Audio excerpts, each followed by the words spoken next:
Ms. Bondi, good morning. Good morning. What became of the $50,000 in cash that the FBI paid to Mr. Homan in a paper bag, evidently?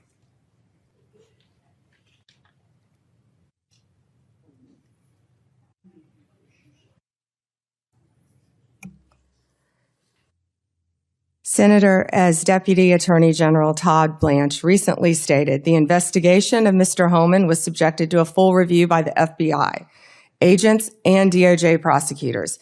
They found no credible evidence of any wrongdoing. And that was not my question. My question was, what became of the $50,000 in cash that the FBI delivered, evidently in a paper bag, to Mr. Homan? Senator, I'd look at your facts. Pamela Jo trying to do that dance with Senator Sheldon Whitehouse to avoid having to answer the question, what happened to the $50,000 that was given to Tom Homan in that kava bag by undercover FBI agents who were posing as business executives that Homan promised to hook up with government contracts when he made it back into the Trump administration? I guess we'll never know if we trust Kash Patel and Pamela Jo to give us the answers. But look, the reason why I wanted to play that for you is I had the chance to sit down with a fantastic reporter from ProPublica who has his own bombshell reporting about Tom Homan, that Homan has not extricated himself from pre-existing relationships with vendors and other people that are running companies that are bidding for and trying to get contracts with DHS right now to build those insane, horrific detention facilities that Trump is using for his draconian immigration policies. Take a listen. And joining me now from one of my absolute favorites, as you all know, here at the Katie Phang News Channel, is Avi Asher Shapiro with some incredible investigative journalism concerning the, quote, border czar, Tom Homan. Avi, thank you so much for taking the time to join us today. I really appreciate it. Thanks for having me. So, Avi, I have mentioned to you that I'm a huge fan of the work that you are doing at ProPublica. I do think you are all truly doing the Lord's work. And when it comes to exposing what I think is pay to play or, the corruption, which has now become a hallmark of the Trump administration, ProPublica is always tip of spear. Let's talk about your recent reporting. You have a byline with your colleagues, Jeff Ernsthausen and Micah Rosenberg, concerning Tom Homan, who, as we know, was in the headlines concerning the receipt of $50,000 cash in a kava bag. I will note, Pamela Jo Bondi, one of my favorite targets, was questioned today by Senator Sheldon Whitehouse and others. Literally, Senator Whitehouse asked, what happened to the $50,000 cash that was delivered to Tom Homan? To which Bondi punted and said, talk to Kash Patel. We all know Kash Patel is very busy with his challenge coins and not kind of doing this work, but she refused to answer, which is why your reporting obviously so important. So for those that have yet to be able to read this amazing piece, get everybody caught up to speed on what y'all discovered. Yeah. So again, thanks for having me, Katie. Tom Homan's time in the private sector and his business connections have been a question of much scrutiny for a while now. After he left government the first time around, he took some consulting jobs with companies that had business before DHS, the Department of Homeland Security. And some of that had been known. He was a consultant with Geo Group, which is a private prison company. And, that was kind of happening pretty much, in plain sight. But what our reporting shows is that, his business ties to the industries that are seeking work before DHS are much richer and deeper than had previously, been shown. And that matters because there's about $45 billion going out from the federal government to private contractors for the detention of immigrants in this country, which is a policy that, Tom Homan is one of the key architects of. So we have a whole constellation of business interests that have links to Tom Homan that are trying to get a chunk of that money. And some of those business ties, like Geo Group, I mentioned, were known, but others were not known, including a business relationship he has with a man named Charlie Soule, who is a key consultant in this industry now, which is trying to help companies get work building detention camps. So our story sort of goes behind the scenes a bit in this kind of complicated world of government contractors who see this $45 billion number, see dollar signs, and are trying to figure out how to get a chunk of it for themselves. And a lot of them, getting close to Tom Homan is part of their business strategy. Yeah, Avi, it didn't escape my notice. A couple of minutes ago, you used the adjective richer and deeper. Let's talk about the richer part for Tom Homan, because I do think this is incredibly relevant. In 2017, according to your investigation, Homan declared assets totaling a maximum of just $250,000 on his ethics disclosures. Fast forward to 2025, his net worth grew to between $3 million to $9 million, and this is sourced by you to the disclosure documents that have been required to be filed. It's interesting because, Avi, when Tom Homan left Trump term 1.0 and went into the private sector, it's okay, right, for him to do private consulting work and to make money off it. And let's be frank, right? A lot of people leave government positions in a change of administration, and they do consulting and lobbying work, right?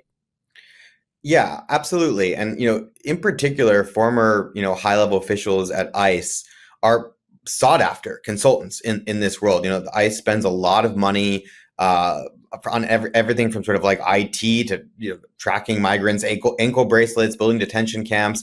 So, it's big business, and knowing who the power players are and how to navigate the system is valuable. And there's an industry of people going through the revolving door. And there's nothing technically wrong with that, but there are rules. There are ethics rules and there are corruption rules that are supposed to guard against conflicts of interest, encroaching on what is supposed to be a procurement process, which is, the taxpayer getting the best bang for their buck when we spend money. So, as you said, we compared Tom Homan's disclosure from when he went into government, the first time to this time, and these disclosures are complicated, and we don't have we can't say his net worth was this versus that, but we have sort of ranges, and his net worth climbed to as much as $9 million in his time in the private sector, just a couple of years. And what he was doing was in part, consulting for these companies that are doing business in front of DHS, which means when he goes back into the Trump administration to be the border czar, he has to keep those what they're called covered relationships at arm's distance for a while. And he promised to do that. He said that he would recuse himself from contracting conversations and decision making in matters involving contracting. But what our reporting shows is that, at least at some moments, he has been involved in those conversations. We've obtained records, records that show that Tom Homan has been in discussion with industry, the very industry that he was a major consultant for, and who are seeking a chunk of this $45 billion for detention. And when we spoke to, top ethics lawyers, former officials who were both in Republican and Democratic administrations about whether that's kosher, they said that's not what, you can't be in those conversations if you recuse yourself. So, there's serious questions about whether Tom Homan has lived up to his promise to recuse himself from contracting, what he promised when he went into the administration. A second thing I think, which is an important thing, which we discovered as well, is that Tom Homan has a top advisor in the border czar's office, a man named Mark Hall. And Mark Hall was also paid by consultants in this space who are looking to help companies get money from DHS. And Mark Hall is definitely not recused himself from his activities now that he's in the border czar's office. In fact, we were able to show that Mark Hall is actually visiting privately with companies that are pitching DHS on detention camps as recently as August, despite the fact that he had a relationship with a major consultant in this space. He's now going to visit clients of that consultant who are trying to get work at DHS. So it's a very cozy relationship between this industry that is trying to get in on detention camps and Mr. Homan and Mr. Hall and this web of former officials who are going in and out of DHS. You're incredibly elegant with the word cozy. I'd say it's downright incestuous because look, Avi, it's one thing to hook up a friend, right, with a contract, which is not right. But it's a whole other thing to invoke also this specter of the $50,000, is it not? Because those undercover FBI agents, allegedly, even though according to Kash Patel and Todd Blanche and Pamela Joe, the investigation was closed because it was baseless and meritless. But from what we understand from reporting, $50,000 cash given to Tom Homan by undercover FBI agents who were posing as business executives who were basically told, I can get you a government contract when I'm back in government working for Donald Trump and Trump 2.0. It just it's the whole duck thing, is it not, Avi? It walks like a duck, talks like a duck. I mean, it's doing everything duck-like. And yet, where's the oversight on this? ProPublica is doing oversight, thank you. But where's the oversight from the government on how inappropriate this seems to be? I mean, it was, striking in our reporting because, we were reporting this story alongside when the news was breaking about the $50,000. And, what our reporting shows, which, we're talking to industry executives, people in this world, was that, this kind of, trying to get close to Homan was, paying consultants who are close to Homan, paying to get Homan to meet with you. I mean, this was a very kind of common practice going right up into the last moments before Trump took office. And so I think, right, as I said earlier, like the oversight is supposed to be at the agency ethics officials, right? Like there's supposed to be meetings that these officials have. Someone like Tom Homan should sit down with the lawyers at DHS and that he should say, like, these are the things that I was doing in the private sector. And they would say, okay, you can do this, you can do that. I think one of the things that was, frustrating for me reporting this out is very early, we at ProPublica identified that Homan was going to have some conflicts issues. And we've been asking for agency ethics documents from DHS for months and months. And, they just won't give them to us. I filed FOIA requests, we filed the formal ethics documents request. And, I would love to see the document that was written up by the agency ethics official saying Tom Homan is allowed to meet with industry and talk about contracting, because that's apparently what he did. Or does such a document exist? So, we have still not heard back from our request, or we've not gotten any documents back from our request outlining what rules internally even the Trump administration has set for Homan about what he can or cannot do. Assuming arguendo they exist, right? Assuming arguendo those rules exist. Yeah, I mean, right. Like I have filed FOIA requests for them. I have not been given them. Do they exist? I don't know if they exist. Do we know, Avi, from your reporting, whether Tom Homan is the final arbiter on who gets these contracts? Do we know if he's the guy who literally stamps approval on bids and RFPs? So contracting is supposed to be handled by career procurement officials. And I think, we don't have any indication that Tom Homan is or isn't involved in the procurement process. We know that he's talking to industry about contracts. One thing that's important to understand is that the process for building these detention camps has been kind of a mess, right? They have not really, they've struggled to figure out the contracting vehicles they're going to use. And it's a bit wonky, but I think it's important to understand, the federal government has built one big detention camp so far, and it's at Fort Bliss in Texas, and it's supposed to hold 5,000 migrants, and it costs over $1 billion of taxpayer money. Oh my God. And so, but this is one of a series of planned or at least contemplated detention camps on military bases in this country, right? So, and in the process for the awarding of this contract was quite convoluted. They awarded it to one company, then they rescinded it. A bunch of people filed protests. They gave it to this other group of companies. There's ongoing challenges. So it's kind of like there's a bit of a fog of war about how exactly these things are being decided. What I can say for certain is that companies in this space perceive that being close to Homan, knowing people who are close to Homan, paying consultants who have relationships with Homan is important to their chances, right? That's what our reporting shows. And talking to ethics experts about this, what they've told me is that that's really not what you want, right? You would think it doesn't even if there's a quid pro quo, if there's not a quid pro quo, is there some sort of technically criminal corruption going on? You can set that to aside. If there's a perception in industry that the way to get government contracts is to, establish these kinds of relationships, you really have undermined the entire process itself. And that's sort of what career and academic experts in government ethics told me. I would lay out the facts of our reporting to them, and they would sort of shake their head and be like, this is not what you want. This is not this, But what's wild is that, and again, the reporting was incredible, is that this transcends just even an appearance of impropriety, though, Avi, right? Because let's talk about cozy, as you use that adjective, right? This Charles, is it Sowell? Oh, yeah. Charles Sowell. According to your reporting, by 2023, which is not that long ago, Sowell and Homan are in business. They're literally in business, right? Homan's getting paid a consultant fee. And he's advising these companies for a fee sometimes as much as $20,000 a month on how to basically get these contracts from agencies where Homan worked. Okay, so let's just stop there.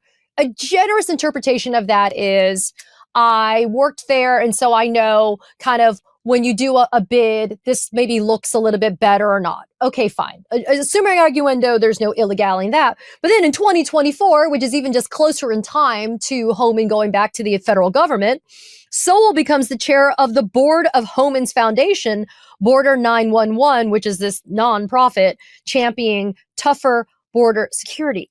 I mean, this is about as cozy as it gets. And then Sowell is traveling with the Mark Hall guy, who is the advisor to Tom Homan. So you don't really have any sunlight or daylight between these people, do you? Yeah, I mean, Charlie Sowell, who is, as you say, a Pennsylvania-based consultant, has these sort of business relationships with sort of the number one and number two person in the border czar's office that he told us, ended basically right before they went into government, both Tom Homan and his deputy, Mark Hall. And then turn around, he is gathering up clients inside of the DHS contracting space, and those clients are saying, okay, this is the way I hire Mr. Sowell. He was working closely with Mr. Homan and with Mr. Hall. Like, this is my ticket into a big government contract. And then last month, as we reported, Mr. Hall actually went and visited a client to hear a pitch in person. So yeah, I think the important thing to keep in mind, and I do think this is quite interesting, is that, last year, a lot of companies that do government contracting for disaster relief and, basically people who build trailers when there's a hurricane, they all recognize, like, Donald Trump's coming into office, he's going to detain like thousands of migrants a day. They have to go somewhere. And a bunch of these companies had sort of business meetings where this is a great business opportunity for us to change our core offering a bit. We used to help in a hurricane situation. We could just build detention camps for migrants. We could do that. And so a lot of these are the companies, or a number of these companies are the ones that sought out Mr. Sowell and Mr. Homan to help them sort of in some ways make this transformation, or and so that's sort of the business context here, which I think is very interesting. ICE is looking to double their detention capacity from 50,000 beds to 100,000 beds a night. That is in the eyes of a lot of these companies, that's just dollar signs. And they need people to help them make that transition to do this kind of contracting they haven't done before. So who better than people with connections to the border czar himself? Well, and listen, we're not oblivious to what I call the big bullshit bill and the earmarking of all of that money to go towards immigration enforcement. And look, I'm based out of Florida. I saw firsthand, although the whole whether we're getting reimbursed on it bullshit, but I saw what they did with Alligator Alcatraz and how quickly they put that stuff up. In the Florida context, because it kind of mirrors what you've been talking about, Avi, there was some serious pay to play going on where you had contributions made to the Republican Party or to Governor DeSantis or to, his Attorney General, James Utmeyer's campaign. And then 2 days later, these incredibly, tens of millions of dollars contracts get awarded to these companies. And look, you don't have to be, Clarence Darrow to be able to put it together legally, right? I'm looking at this though, and it is an inescapable link to the $50,000 allegations though, because it makes you wonder if you've got the chief advisor to Homan as recently as last month, according to your reporting, meeting with these prospective companies to be able to secure these lucrative contracts. It kind of makes you wonder what happened to the $50,000 in cash, right? What's happening to the money here? Is there any follow-up that y'all are going to be able to chase down on some of even just the ethics disclosures that you guys have been trying to get from them? Yeah, that's a good question. I mean, I have no idea if the financial disclosure that we reported about that reports Mr. Homan's net worth of up to $9 million includes that $50,000 payment or not. I think there's been sort of mixed messages from the White House about whether Mr. Homan actually took the payment or not, or whether he's in possession of the payment. I'm not really sure what their current line is on that. But I think more broadly, I think I would love to see the recording of the interaction. I think would be in the public interest to see exactly what happened there. I think I have heard, I have talked to people in the industry about their own attempts to sort of figure out ways to get close to home. And I have not heard about $50,000, in a kava bag before, but there are many ways you can set up a financial relationship. And I think transparency into the contracting process is also something that will help illuminate whether Mr. Homan is involving himself, in this decision making in a way that would be unusual. I mean, we talked to former border czars, who said to us that the amount, even that his kind of advisors like Mr. Hall are getting involved in contracting is a bit strange. Like, this is not, usually dispatch a senior advisor to like a company's headquarters to hear about what kind of tacos they're going to serve in their detention center. But that's exactly what the border czar's office did. They sent a senior person to this company in Texas and had him sampling the food. I mean, I don't know why, right? So I think we're also in the beginning of this. As I said, they've only awarded contracts for one detention camp. I think that there's going to be many, many questions about who the winners are down the line and what kind of connections they may or may not have. We're going to be watching that very carefully.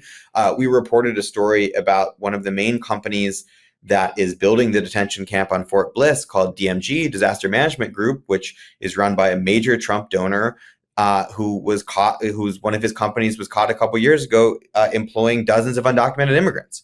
And now he's this is one of the main companies that's building the detention camp at Fort Bliss. So all sorts of interesting characters emerge in these contracting opportunities.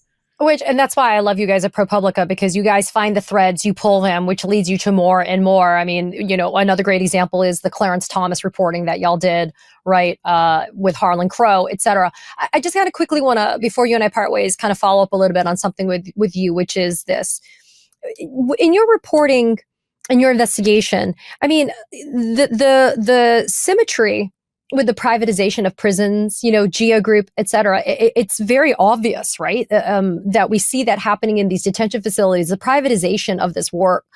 It's not new to government, governments to get private contracting deals done, but the transparency, as you and I have been talking about, is really critical, important, right? On these bids and these RFPs. Kind of any thoughts about the human side of this, though, when you were investigating it? Did you hear anything about people? I mean, it's just the abject dehumanization of people for the purposes of just getting the almighty dollar at this point. It troubles me deeply, right? I mean, I saw firsthand at Alligator Alcatraz, Avi, it's just horrible conditions, but people making millions of dollars because, frankly, it's there to be had, right?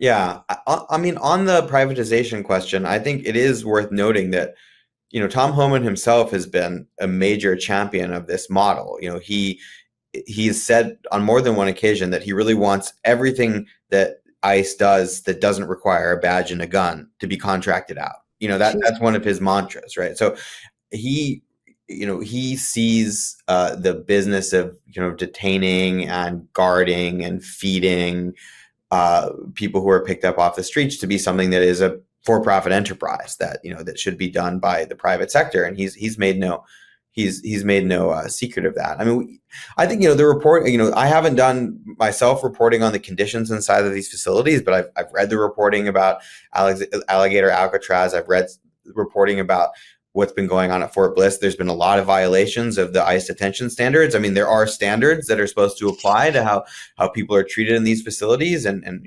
we've heard about many violations of these standards, from, quality of water to access to outdoor space. And so, I mean, obviously when you pen up thousands of people in a place that's been built, very quickly, there's going to be major humanitarian concerns. I mean, the final thing I would say is just, the U.S. government has never really done anything like this before, like building, temporary facilities, which are tents, basically as quickly as possible, and then holding a bunch of people in them against their will. And we've talked to a lot of experts about this. It's not really considered a best practice. I mean, setting aside the question of should we be detaining these people, there's a reason why detention, happens inside of brick and mortar buildings. When you start putting people in tents who don't want to be there in, places that have been erected in the middle of nowhere. I mean, these places are dangerous to guard. It's often hard to provide the services that people need. So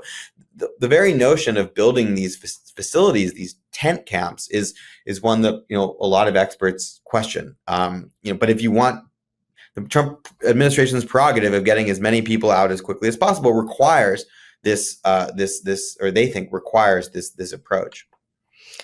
Man, let me tell you something. I could talk to you forever. I'm so grateful to you, Avi Asher Shapiro, for your hard work, you and your colleagues always at ProPublica. This piece just really, I think, is just the beginning, to be honest with you. I really think that there's going to be a lot more that's going to come vis-a-vis Tom Homan.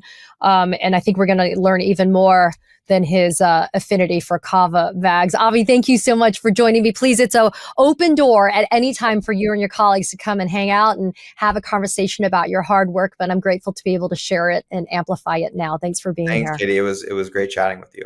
Thank you. Katie Phang here. We launched the Katie Phang News Channel in partnership with the Midas Touch Network so we could bring you the latest in legal and political news. Straight, no chaser. So if you're a fellow truth teller, hit that subscribe button and share the word about this channel so we can build a high information America together. As many of you know, Donald Trump, in his race to silence media when they say something that is, according to him, critical or not true, even though it does end up being true, Trump loves to be a vexatious litigant, as we say. Somebody who loves to run to the courthouse, file lawsuits, and then he normally gets his ass handed back to him on a platter when judges and juries are like, yeah, hell no.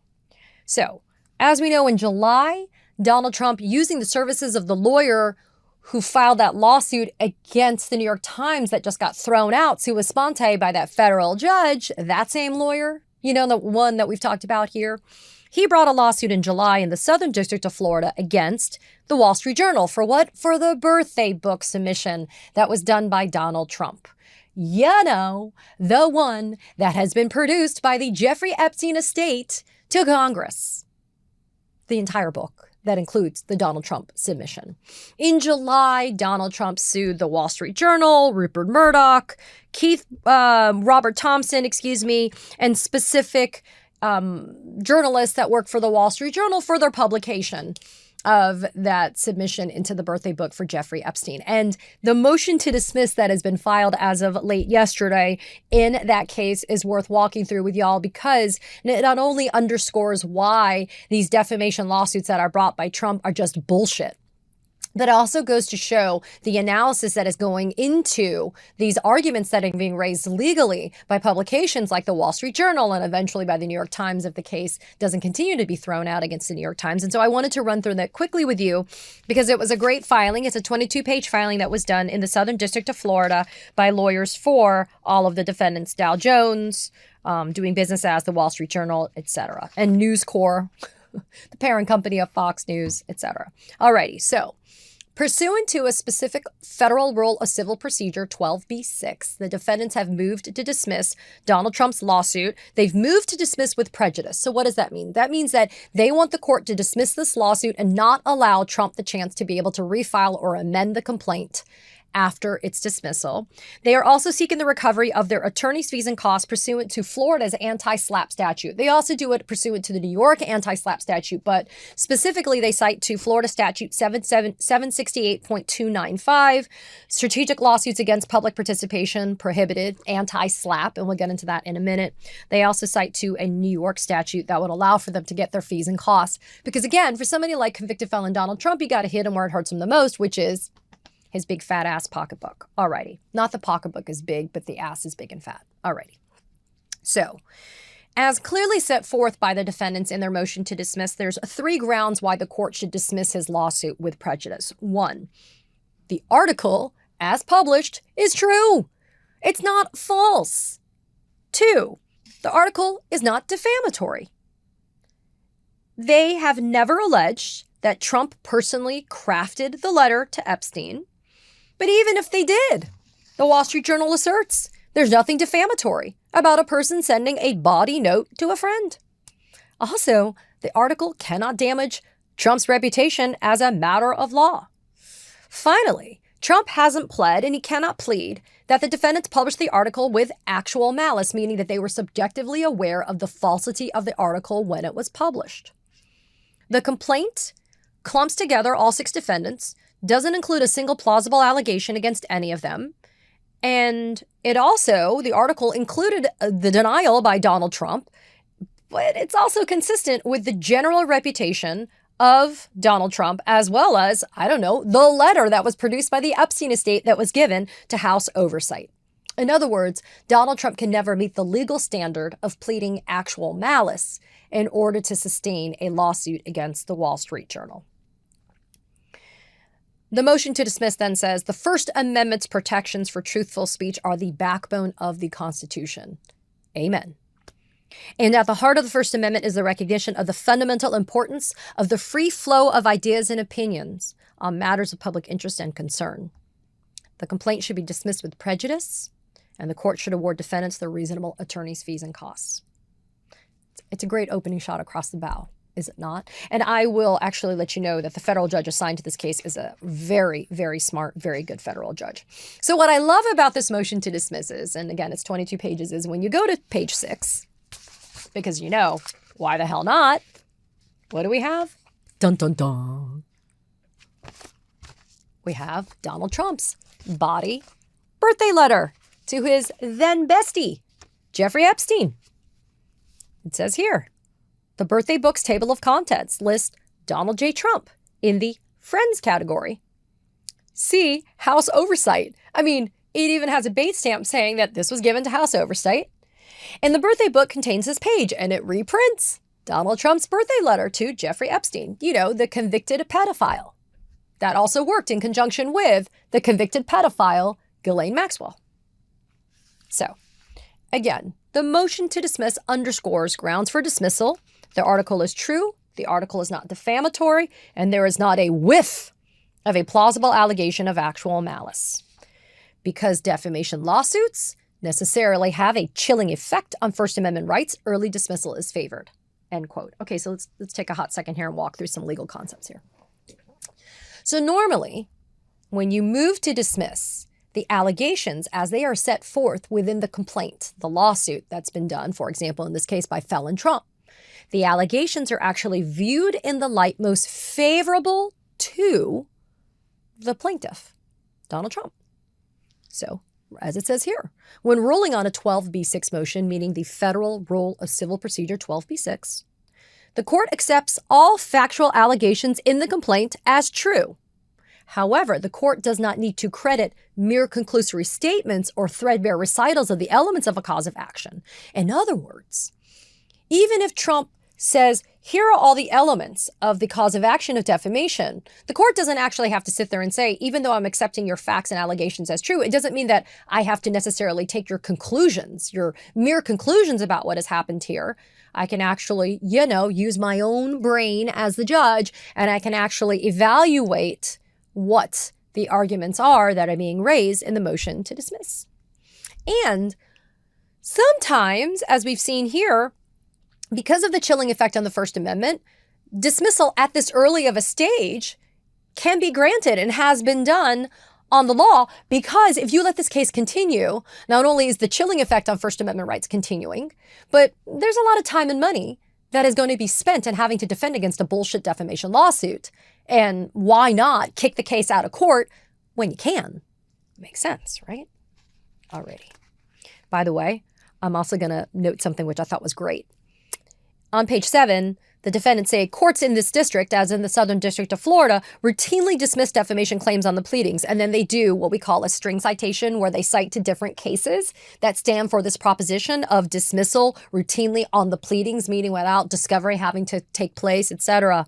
And one of the cases includes not only Dan Bingo Boingo Bongino's lawsuit against the Daily Beast here in the Southern District of Florida back in 2020, but oh my gosh, a lawsuit that was brought in 2016 in this district, where the judge who's presiding over this case himself granted the motion to dismiss on a defamation case.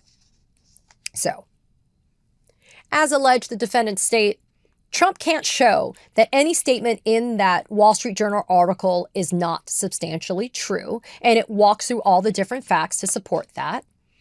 Furthermore, the court should dismiss this complaint because Trump does not and cannot plead that the Wall Street Journal article, the birthday book article, is defamatory. And let's get into why. Because there were two defamatory counts or claims that were raised by Trump: defamation per se and defamation per quad. So for the defamation per se claim, the article only said that the birthday letter bears Trump's name and that it isn't clear how the letter with Trump's signature was prepared. It does not assert as a matter of fact that Trump personally signed the letter or drew the image. And in fact, the article included Trump's denial that he had done that. So the article doesn't actually have a meaning in the state of claim of defamation, nor does it have any factual assertions that Trump ascribes to it. Furthermore, just as a matter of just reason, there is nothing defamatory about a man sending a body letter to his friend. What is defamatory about that? If I make an allegation that you sent a body letter to your friend, is that in and of itself defamation? I mean, we'll explore it even farther, but on the law, no. And they cite to an example of cases, one of which is, as a matter of law, it wasn't defamatory to state that a plaintiff threw parties for wealthy older men who were looking for action. So that's an example of how even that wasn't defamation. And it also says here that courts regularly recognize that statements linking individuals to prurient matters without more are not defamatory because it's an article. It's a story in a publication. And then the second claim of defamation per quad in this instance basically says, look, the defendants are saying, look, Trump can't even sustain a defamation per quad claim because as a matter of law, if you don't plead special damages, then you can't sustain that cause of action. And the defendants are saying, look, Trump does not allege actual economic damages, including any type of realized or liquidated losses as a result of this Wall Street Journal article. Trump makes no allegations of special damages. He just offers conclusory allegations that, quote, he's been damaged, end quote. Well, look, the law says very clearly you can't do that, Trump. You actually have to allege an actual economic damage as a result of the Wall Street Journal article. And we all know Trump loves to make allegations, but he never actually has the facts and the evidence to sustain his allegations. And when pushed and pressed to do so, he loses each and every damn time. And in this instance, you have to allege that you have sustained an economic loss, a real economic loss as a result of this Wall Street Journal article, and Trump cannot do that. So he loses on that second defamation claim. And then here's a great argument. Trump can't state a defamation claim based on the allegation that he sent a bawdy birthday letter to his former friend because long before the article was published, Trump himself was publicly known to not only be friendly with Epstein, but Trump himself admitted to instances of using bawdy language when discussing women. So how can you say that your reputation has been damaged? So this is fantastic. Page 15 of this motion to dismiss, the defendants, including the Wall Street Journal, this is great. They say here, Trump cannot allege harm to his reputation based upon the letter's bawdy nature because Trump has a well-documented reputation for bawdiness based on his own past statements about women. And then they cite to the 2016 election wherein the Access Hollywood 2005 recording, wherein Trump said, I don't even wait, and when you're a star, they let you do it. You can do anything. Grab them by the pussy. You can do anything. Trump's own words coming back to bite him in the ass. In campaign statements, which were widely reported, Trump admitted to making these comments, and he said, I said it, but it was just locker room banter. Trump also has a well-documented history over which he has never sued of making bawdy comments in venues like the Howard Stern Show and elsewhere. In fact, in 1991, Trump gave an interview with Esquire in which he stated, it really doesn't matter what the media writes as long as you've got a young and beautiful piece of ass. In 2006, Larry King Live, Trump referred to actress Angelina Jolie. He made a statement about her. So look, the defendants say any allegation that Trump wrote this letter is actually consistent with any public reputation that he has. And so where's the harm? What are the damages? What are the injuries to Donald Trump's reputation as a result of these alleged defamatory statements? Despite pleading that he is a, quote, private citizen, Donald Trump is currently the president of the United States, and the right to speak freely about our government, including our president, who has an unequaled ability to make his viewpoints heard, falls squarely within the core of publications to be protected by the stringent actual malice requirement. Trump can't meet that actual malice requirement, and that's why the lawsuit should be dismissed. And then the conclusion is, I think, also a chef's kiss thing. Oh, before we get to it, though, Again, hitting Donald Trump where it hurts him the most. The defense are asking for their fees and costs to be recouped as a result of having to defend against this lawsuit in the Southern District of Florida. And in Florida and New York, we have this thing called anti-SLAPP, where you file a lawsuit that is without merit. And it's because a defendant has exercised their constitutionally protected right to free speech in connection with an issue that is of public interest or a public issue. You, as the defendant, because you had to defend against it, you get to get your fees and costs, which would be great here. And then the conclusion on the very last page of the motion to dismiss. In an affront to the First Amendment, the President of the United States brought this lawsuit to silence a newspaper for publishing speech that was subsequently proven true by documents released by Congress to the American public. This meritless lawsuit threatens to chill the speech of those who dare to publish content that the president does not like. The court should dismiss this complaint with prejudice and grant defendants their fees and costs. Fiend. It's the same argument, right, that we're hearing being raised by the New York Times and others. Even people like Jimmy Kimmel, Stephen Colbert, Karen Attiah. I mean, you name it. People that are speaking up and saying stuff that Donald Trump doesn't like. They're going to get sued for defamation. They're going to have their shows canceled. They're going to have their jobs terminated. That is not America, people.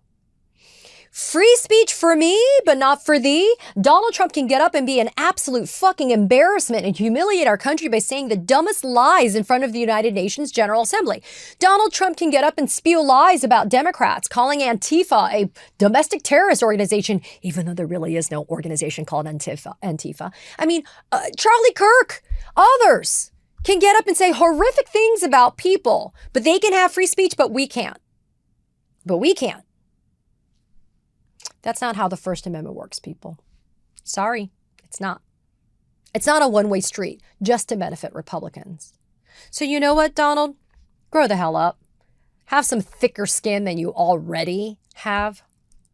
And think about maybe the reason why people are saying these things about you is 1, they're true, 2, they can be proven, and 3, maybe because you're just dumb and you say dumb shit that actually ends up being published, or you do dumb shit that gets covered by the media. Maybe if you didn't say and didn't do dumb shit, then maybe you wouldn't have been the media. But when it is, and it's newsworthy, and we're covering it, and we're talking about it, you can't sue and say, I don't like it. I don't like your coverage of it. My Lord, you're a child.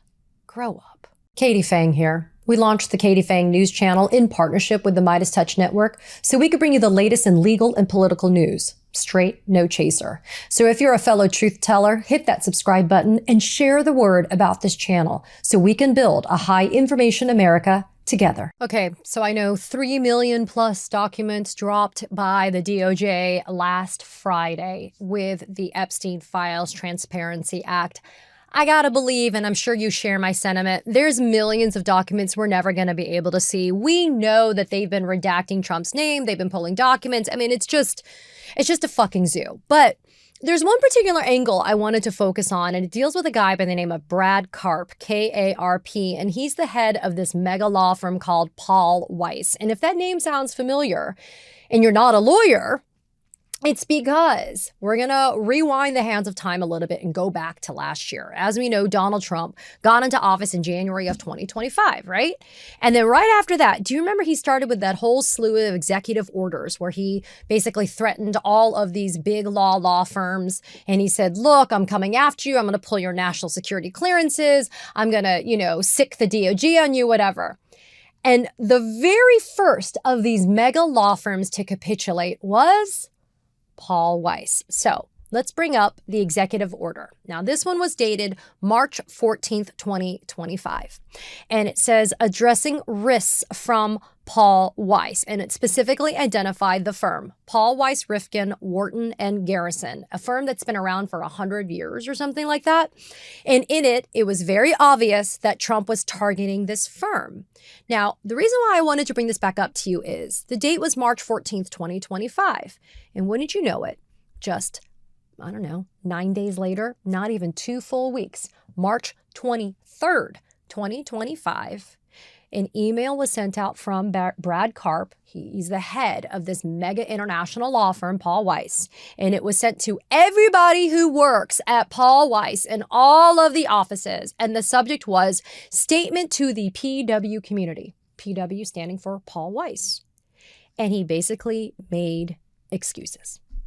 He said, yeah, we've been around for more than 150 years, but our firm was facing a, quote, existential crisis. And so to make a long story short, we capitulated. And how did they capitulate, folks? Well, not only did they say that they would allow there to be reform to their DEI programs and policies, and pretty much conceding that they had been doing something illegal, which they had not been doing. But in order to sit there and kiss the ass of the Trump administration, they said they were doing that. But then they also promised to give $10 million worth of pro bono to the Trump administration's priorities, what they thought were priorities, over the next 4 years. I'm not talking 10 million over 4 years. I'm talking 10 million each year. Now look, the billable rates at Paul Weiss are pretty high, but $40 million in pro bono, that's bullshit, right? They ain't giving the pro bono to you, right? I don't see them stepping up and representing Liam Ramos and his dad or Kilmar Abrego Garcia. No. And the problem I have with this is that with Paul Weiss being the first to capitulate, it was the first of many of the big white shoe law firms that capitulated. They bent the knee and they sent a message to Trump, this administration, and to all of these fucking MAGA cronies that they were too scared to take a stand, even though they had the history, credibility, integrity, and financial wherewithal to withstand the storm. They folded so damn fast, like a cheap, wet piece of paper. And understandably so, and justifiably so, Brad Karp was fucking dragged for what he did. Dragged. I'm going to bring up something that was in Bloomberg Law. It was from November of 2025. And Brad Karp ends up going to this event in New York. It was the anniversary gala for an organization called the New York Bar Foundation, which is the philanthropic arm of the New York State Bar Association. And he rolls up to this black tie function. And when he's rolling up to this black tie function, there's protesters standing outside of the event. And they're holding signs identifying Paul Weiss, and they're identifying Trump. And they're basically saying, how dare you capitulate, right? How dare you and these big law firms bend the knee to Trump? And then Karp actually is a speaker. And here's where it gets really interesting, right? So Karp gets up and is speaking in real time for 30 minutes. And according to Bloomberg, as he's speaking, a heckler starts heckling him. Now listen to this. Karp started talking about the record number of pro bono hours that they had done this year, as in 2025. Pro bono for whom? For Trump? Or for other people? The heckler would say, for Trump? Oh my gosh. Okay. Like I just did. And Karp would say, we've done XYZ in our pro bono work. And the heckler would say, for Trump? So it had this kind of rhythmic quality to it, even as Karp tried to ignore it. And who was the heckler? Props to a guy by the name of Raymond Dowd, D-O-W-D, a partner of the law firm of Dunnington, Bartholomew, and Miller. Longtime civil litigator, Dowd specializes in copyright law, not someone who regularly protests, but who was there as a member of the bar, not as a demonstrator. And he said it was totally spontaneous to heckle Brad Karp. He said, I didn't plan to do it, but I was annoyed and overtaken by the moment that Karp would make these remarks unchallenged in this forum of a room of legal elites, and there was no one to offer another perspective on the deal that Paul Weiss had cut. Brad Karp was not an honoree that night. He was just a speaker, speaking for about 30 minutes, and 2/3 of the speech was basically him defensively saying how great Paul Weiss, the law firm, was doing pro bono. And again, this is after Paul Weiss struck this deal with Trump and his administration, right? And so my hat off to Raymond Dowd for heckling Karp. Karp also saying that he had a heart attack in January of 2025 and that he had then entered this deal with the Trump administration in March of 2025 and how this whole thing with Trump administration was worse than a heart attack is what he said. Okay, fine. So why do we talk about this? Well, because in the tranche of documents that were just released on Friday, Brad Karp's name comes up a lot. And it comes up because he had a lot of communications with Jeffrey Epstein. And it wasn't just him, as in Brad Karp. It also involved his kid, his son, who was attending Cornell University, or who went to Cornell University, excuse me. And when I read you some of these emails that are the Brad Karp, Jeffrey Epstein emails, some of them raise more eyebrows and more questions than answers. Just gonna say. Okay, so let's get back to the chronology because this is really important, okay? So here's the chronology. The plea deal in Florida for Jeffrey Epstein was when, folks? 2008. That's that sweetheart deal where the Southern District of Florida U.S. Attorney's Office, led by Alexander Acosta, did not prosecute Jeffrey Epstein, despite having a 67-count indictment, blah, blah, blah. In the end, it was only the Palm Beach County State Attorney's Office, and Epstein got that bullshit deal where he did like no time and he was on supervised release and he was completely fucking around when he was on supervised release and he was abusing other people and it was just horrible in and of itself. And this is 2008 and it was public, right? His prosecution, everything, this is public back in 2008. And over time, it got exposed. So more people knew about it. So it wasn't like it was totally secret what was going on. Everybody knew what Jeffrey Epstein was all about. And this is so important because if you knew what the fuck was going on with Jeffrey Epstein, then why in the hell, if you are the head of Paul Weiss, this esteemed white glove, white shoe international law firm, are you dealing with Jeffrey Epstein? Well, what are the deals with Jeffrey Epstein? Well, for example, emails from July of 2016 where Brad Karp asked Jeffrey Epstein for help in getting his son a job working on a Woody Allen film. I know.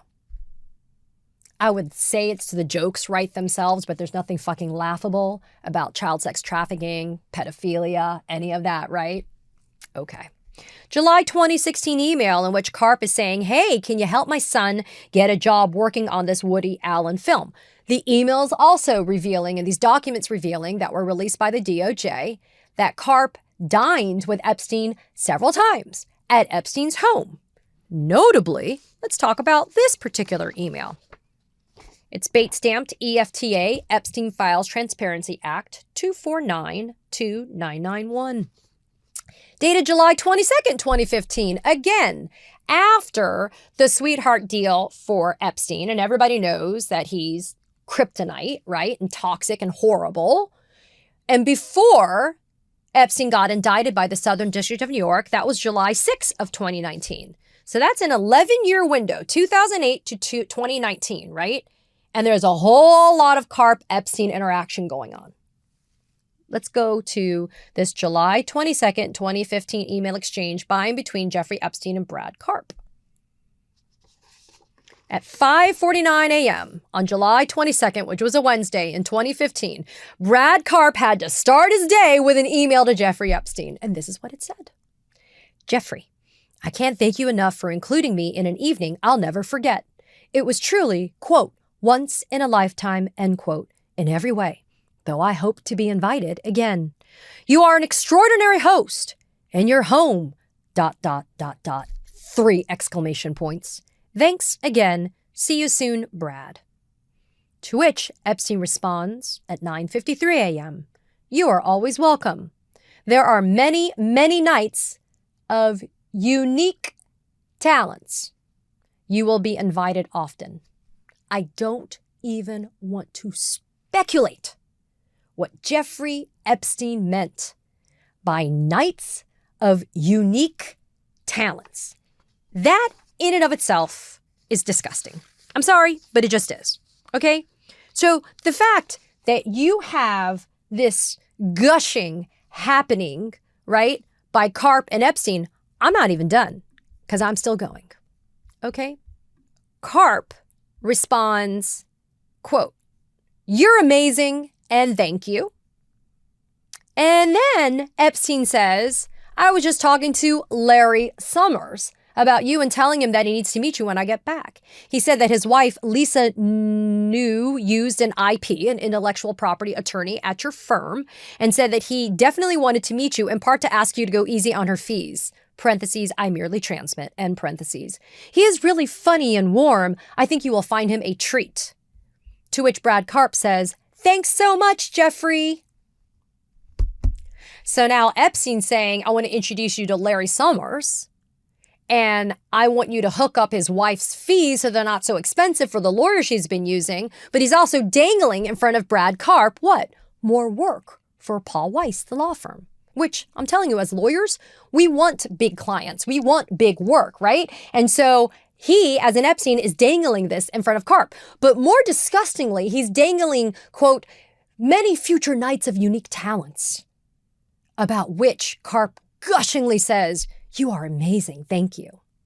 And as a slight reminder, Larry Summers, president of Harvard, big economist. Yeah, issues. Okay, so in addition to that email, there's also the email, as I mentioned, about getting a job. There was also several emails about having Brad Karp's son and his girlfriend go and watch special screenings of Woody Allen's films.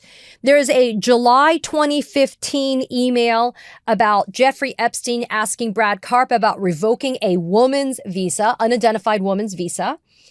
Quote, is it possible for your contacts to, 1, get her current visa status, ? 2, is there a way for us to file something that would revoke a tourist visa, end quote. Karp responded, quote, both good ideas. We'll work on this. And again, the identity of the woman in question is unclear. Now, I want you guys to ask yourselves this, right? It's like, why would Jeffrey Epstein in July of 2015 be asking to get a woman's visa status, the current status of her visa, and to get it revoked? Like, who was Jeffrey Epstein either trying to punish, threaten, manipulate, blackmail, extort? I mean, and I use those verbs, right? Because I stumbled on an email I want to share with you. And on its face, it doesn't look maybe particularly alarming, but when you consider what you know about Epstein and you consider kind of the power that Brad Karp himself has, being the head of this big law firm and having all these resources, and the fact that Karp is rubbing elbows with very powerful people and representing people like Leon Black, who is also a cajillionaire that was in Epstein's circle and was dealing with Epstein and all that other stuff. I want to read you this email. It's bait stamped EFTA 2486589, and it's dated October 1st, 2015. Now, it's sent from Jeffrey Epstein to Brad Karp. And the subject is a mix, and I don't know a mix of what.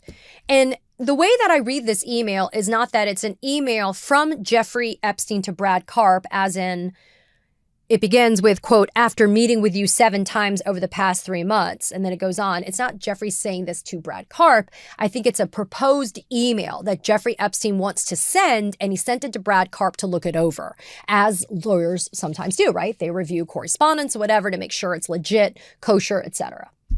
So, first paragraph, I want to highlight something. And here's the language. This is Epstein. I've been trying to come up with a solution that meets both of our needs, yours for security and mine not to be dragged through the mud by the press as you have now often suggested you would do. So it sounds like whomever is the recipient, going to be the recipient of this email from Epstein, has been threatening Epstein to, quote, drag him through the mud by the press. Okay? Now let's fast forward to the second paragraph. I repeat, it is my goal, as it has been from the start, to try to work this out if we can. So this is Epstein telling this person, I am trying to resolve this with you. But then we get to paragraph 3, and this is what I found to be so fucking chilling. Here it starts. This is Epstein. I do not want to have to go to war with you, and I hope you would prefer not to go to war with me. I do not want to take any actions at all that would hurt you. Parentheses. Restrict your ability to get visas where you choose to live, to get any future employment when people discover what you have done, etc., end parentheses, and have a long-lasting effect on your future. We both want you to be free of anxiety, but I am concerned that the same kind of feelings are not shared on your end. At each meeting, you have threatened to attack me, my family, and my business unless I pay you a single lump sum of $100 million. And at the end of paragraph 3, he says, I am coming again to Europe in November. I am willing to try to sit together again if you think productive. Okay. Again, I haven't gone through all 3 million documents, whatever. But this seems to be one of those emails that maybe people really wouldn't pay attention to, right? Because one, it's to Brad Karp, and two, you don't really have the identity to whom is the recipient ultimately of this email. And frankly, if it ever was sent, or this message or letter or document or correspondence was ever sent. But this idea that Jeffrey Epstein thought that he could threaten somebody with actions that would hurt someone, including restricting their ability to get visas where they choose to live, to get any future employment when people discover what you have done. I focus on this, people, because I think it speaks directly to the measure and the level of compromat that Epstein had on other people. And that is how this has been kept under wraps for so long, and how a child sex trafficking ring of global proportions could operate for so long and to be done at such a skilled level of secrecy and efficacy. And it's because Epstein held compromat against people of money, means, and power. And because he held that, he was able to hold that over other people, and that's how he was able to get away with what he has gotten away with. And what he continues to get away with, because as we sit here, we still don't have the entirety of the Epstein files released. How do we know that? Because the Trump DOJ continues to invoke some measures of privilege to redact information they're not legally entitled to redact or to withhold, according to the Epstein Files Transparency Act, which is a law. And we've talked about this a lot here at the Katie Phang News Channel, but I am troubled beyond explanation and beyond description that this unassuming email from October of 2015 that Brad Karp, the head of Paul Weiss, is getting emails like this. And he's not saying, peace the fuck out, I'm not dealing with you anymore. No, because the next year he's asking Epstein, bro, can you hook up my kid with a job on Woody Allen's film? And then we also have the following. Just a few more things I stumbled on I wanted to share with you. Check this one out. Email from November 1st of 2017, because yeah, we're still going on, right? We're still dealing with Epstein, right? This is EFTA, Epstein Files Transparency Act, bait stamp 967807. Jeffrey Epstein to Brad Karp, Wednesday, November 1st, 2017, 5:13 p.m. Quote, next few are going to be wild. Brad Karp responds, I can't even imagine. To which Jeffrey Epstein says, Charlie Rose. Brad Karp says, that doesn't surprise me at all. Epstein says to Brad Karp, the Pope wouldn't surprise you. Now, the Charlie Rose reference in this email from November of 2017 is the Charlie Rose scandal, wherein we know that Charlie Rose was accused of sexually harassing several women, and that led to him leaving CBS, right?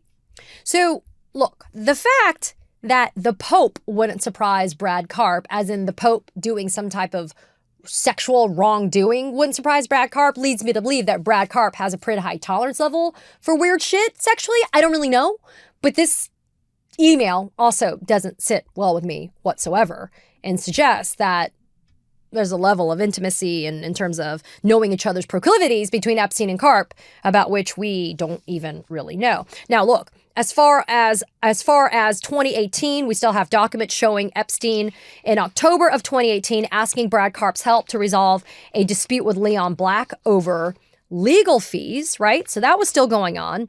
And then just 3 months before he was arrested in 2019, Epstein hits up Steve Bannon. And I have been screaming about Steve Bannon sitting for a freaking depot, because Steve Bannon needs to end up in front of House Oversight to talk about Jeffrey Epstein, because the fact that Steve Bannon's name has been showing up so many times and pictures of him are everywhere, and he has unanswered questions, is just fucking ridiculous. But in 2019, April 7th, 2019, remember folks, Epstein gets indicted July 6th of 2019. April 7th, 2019, this is EFTA 5099648. That's the bait stamp, right? Epstein hits up Bannon via text and says, you got to help Brad Karp get into Augusta, the golf club. And there's a whole lot of back and forth that is just dumb about that.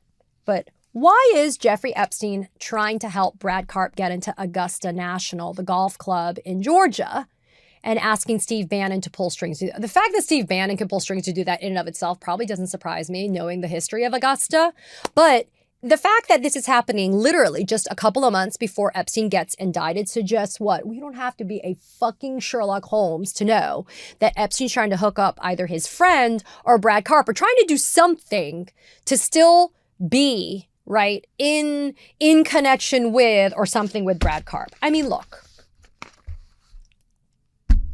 this is the stuff that we finally get to see. And it may not be as bombshell as some other stuff, but this is the stuff that when you consider the totality of the circumstances and you consider this powerful law firm within 9 days of being threatened via this executive order in March of 2025, bending the fucking knee when other big law firms have not, like Sussman Godfrey. When other big law firms have not taken the knee, why would Brad Karp at Paul Weiss do this? I don't know, because Brad Karp knew he was going to be all over the Epstein files coming out, huh?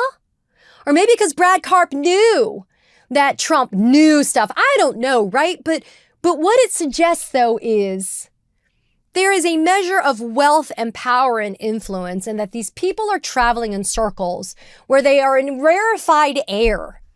And they think that their shit don't stink. And they think that they can do these things and it doesn't have harm. Be mad, be outraged, and demand accountability. We're going to continue to push for the release of the entirety of the Epstein files, because this is not it. This is not even close. But when stuff like this comes out and it kind of collides with my world, I think it's important. I think it's important for people to stop and ask themselves why. Why would these law firms bend the knee, and why would the people that head up these law firms not take a stand and fight Trump? You can fill in those blanks. Katie Phang here. We launched the Katie Phang News Channel in partnership with the Midas Touch Network so we could bring you the latest in legal and political news. Straight, no chaser. So if you're a fellow truth teller, hit that subscribe button and share the word about this channel so we can build a high information America together.